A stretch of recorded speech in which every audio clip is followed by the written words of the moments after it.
Hello everyone, welcome back to my channel. I hope आप लोगों की प्रेगनेंसी जर्नी बहुत ही ज़्यादा अच्छी चल रही होगी। मेरी भी प्रेगनेंसी जर्नी बहुत ज़्यादा अच्छी चल रही है। सो गाइस, इस वीडियो में हम बात करेंगे कि 9 मंथ में आप लोगों को ऐसे कौन से प्रिकॉशंस यूज़ करने होते हैं जो आप लोगों के लिए बहुत ही ज़्यादा फ़ायदेमंद होते हैं, हेल्पफुल होते हैं।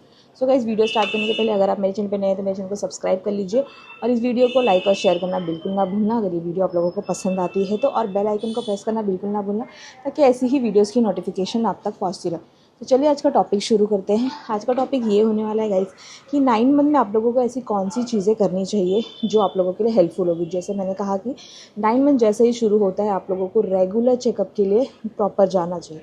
यानी रेगुलर चेकअप कराना, एक वीक में डॉक्टर्स आप लोगों को बुलाते हैं, ये आप लोगों को पता ही होगा अगर आप लोगों की प्रेगनेंसी 9 मंथ से 1-2 हफ्ते गई होगी तो।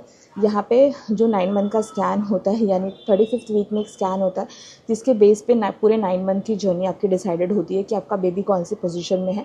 डॉक्टर्स हर वीक चेक करके आप लोगों को मतलब बताते हैं कि आपकी डिलीवरी कितनी नज़दीक है या फिर अभी टाइम है या जो भी है। मोस्टली लोगों की जो डिलीवरी होती है वो 37 वीक्स के बाद हो ही जाती है, लेबर पेन वगैरह आ गया तो। अदरवाइज़ अगर कोई कॉम्प्लिकेशंस होते हैं तो डॉक्टर पहले भी प्रेगनेंसी को टर्मिनेट कर देते हैं या फिर जो भी है वो डिसीजन डॉक्टर्स लेते हैं। तो इसके लिए आप लोगों को रेगुलर चेकअप कराना बहुत ज़्यादा ज़रूरी है। उसके बाद यहाँ पे होता है कि प्रॉपर डाइट बहुत ज़्यादा ज़रूरी है 9 मंथ में। यानी कि अगर यहाँ पे आप लोगों ने जो डाइट अभी तक फॉलो नहीं की है, अगर आप लोगों का हीमोग्लोबिन कम है या फिर आप लोगों का वज़न कम है, आपके बेबी का वज़न कम है, इसके लिए बहुत ज़्यादा ज़रूरी है कि प्रॉपर डाइट। ऐसा नहीं है कि 9वां महीना शुरू हो गया है तो आप डाइट वगैरह छोड़ के बैठ जाओ, सिर्फ इंतज़ार करो कि आपकी डिलीवरी कब होगी। ऐसा नहीं करना चाहिए। आप लोगों को जैसे आप डाइट फॉलो करते थे पहले से, अगर डाइट फॉलो करते थे तो वो, अदरवाइज़ अगर नहीं करते थे तो 9 मंथ में आप लोगों को जितने भी वीक्स आपके बचे हैं वो वहाँ पे प्रॉपर डाइट फॉलो करना बहुत ज़्यादा ज़रूरी है। अगर स्कैन जो हम 35th वीक में कराते हैं, अगर वहाँ पे आप लोगों के बेबी का वेट बहुत ज़्यादा कम आया है, यानी 2 किलो से अंदर आया है, तो यानी ये बहुत ही ज़्यादा ये अंडर वेट बेबी होते हैं, ऐसा माना जाता है। क्योंकि जो जो डिलीवरी होती है उसमें जो बेबी का वेट होता है आफ्टर डिलीवरी वो 3 किलो से ज़्यादा हो तो वो एक हेल्दी बेबी माना जाता है। तो बेबी का वज़न अगर आप लोगों का 35th वीक में कम होगा 2 किलो के, तो वो 9वां महीना जाते जाते 3-3.5 किलो तक तो नहीं होने वाला। इसके लिए आप लोगों को एक डाइट फॉलो करनी है।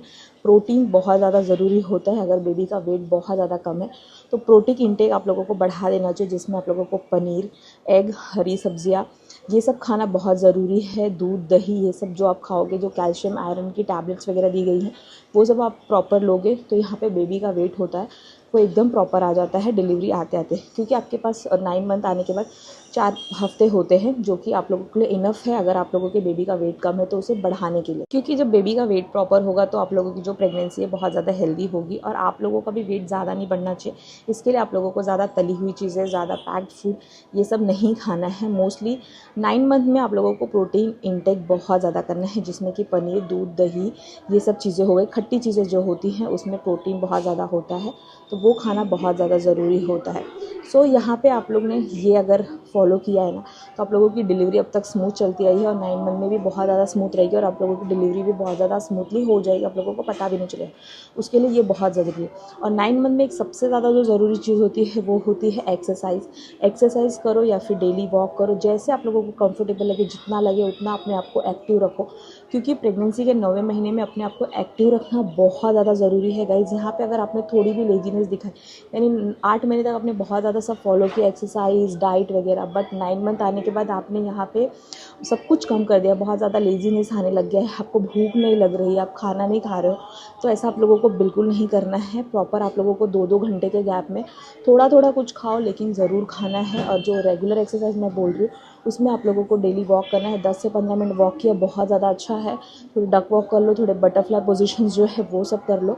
तो और सीढ़ियाँ उतरना चढ़ना अगर पॉसिबल है आप लोगों से, अगर हो रहा है तो ये भी कर लो। तो ये नॉर्मल डिलीवरी के लिए बहुत ज़्यादा अच्छा है, प्रेगनेंसी में ये बहुत ज़्यादा ज़रूरी होता है। हाँ, तो ये सब बातें हो गई यहाँ पे अपने से रिलेटेड, अपने बेबी के वेट से रिलेटेड, अपने वेट से रिलेटेड, अपने डाइट से रिलेटेड। और वहीं बात हो जाती है 9 मंथ जैसे आपका लगता है आप लोगों को हॉस्पिटल बैग पैक कर लेना चाहिए, जिसमें सारे रिक्वायर्ड चीज़ें आप लोगों को रख लेनी चाहिए, सारे रिक्वायर्ड डॉक्यूमेंट्स रख लेने चाहिए। बहुत सारे लोग मुझे पूछ रहे थे कि मैरिज सर्टिफिकेट की ज़रूरत नहीं होती है। मोस्टली प्राइवेट हॉस्पिटल में शायद नहीं मांगते होंगे, इसलिए नहीं मांगते हैं क्योंकि मतलब मांगते हैं इन केस आपका जो नेम है वो आपने शादी के बाद चेंज नहीं कराया, सरनेम चेंज नहीं कराया, आपके नाम क्या है कि आपके हस्बैंड का नाम नहीं लगा है, तो यहाँ पे बहुत सारे लोग एफिडेविट, डिक्लेरेशन या फिर मैरिज सर्टिफिकेट मांगते हैं, जहाँ पे आपने अगर डॉक्यूमेंट में चेंजेस नहीं कराए हैं। जैसे कि मेरे डॉक्यूमेंट्स में अभी तक मैंने मेरे हस्बैंड का नाम ऐड नहीं कराया, तो यहाँ पे क्योंकि मेरा एजुकेशन इशू था तो मैंने नहीं कराया। बहुत सारे लोगों को ऐसा रहता है, तो यहाँ पे वहाँ पे आप लोगों को एफिडेविट, डिक्लेरेशन या फिर मैरिज सर्टिफिकेट लगती ही है,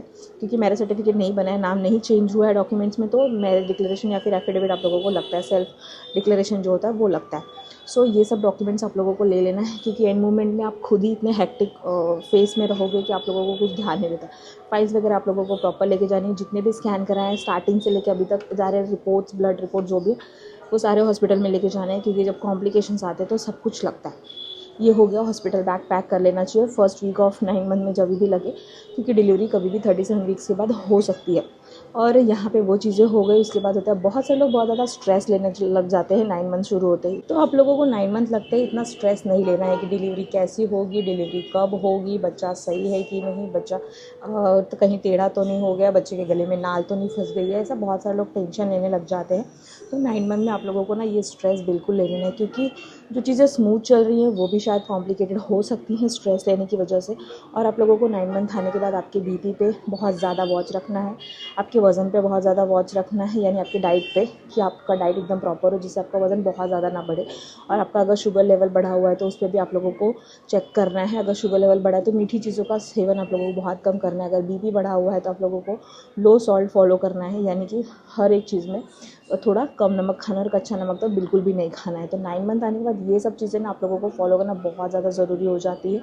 वहीं पे ये होता है कि बहुत से लोगों को स्ट्रेस होता है जिस चीज़ का, मतलब प्रेगनेंसी वगैरह से जो स्ट्रेस हो रहा है वो, तो वहाँ पे आप लोगों को मेडिकेशन करने की बहुत ज़्यादा ज़रूरत है। यहाँ पे थोड़ा सा आप मेडिटेशन कीजिए, जहाँ पे आप लोगों को ऐसा लगे कि आपका स्ट्रेस लेवल बहुत ज़्यादा बढ़ रहा है, थोड़ी सी मेडिटेशन कीजिए, थोड़ा दिमाग को शांत रखिए।